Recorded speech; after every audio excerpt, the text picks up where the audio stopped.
Hi everybody, Adam Holder here from Nedlaw, and welcome to another edition of Friday FAQ here at Nedlaw Living Walls.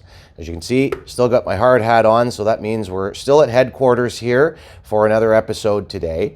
And I wanted to bring your attention back a couple of episodes ago when we talked about how our walls were put together and all the different components that go into a living wall. And we get asked a lot about how much this weighs when you put everything together on a wall. And the number that we like to go by is 10 pounds per square foot is what the structural weight of our living wall is.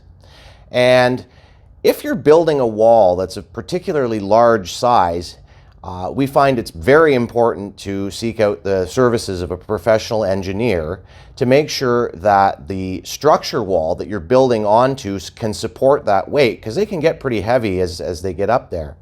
The basin on the floor is also important, but there is no real hard, fast number for that because of the different materials that can be used to construct the basin, as well as the capacity requirements for the reservoir.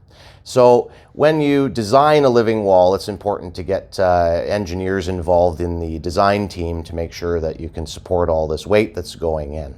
Devil's in the details. I want to thank you for taking the time here again this afternoon for another edition of Friday FAQ. I'm Adam Holder, and have a good weekend.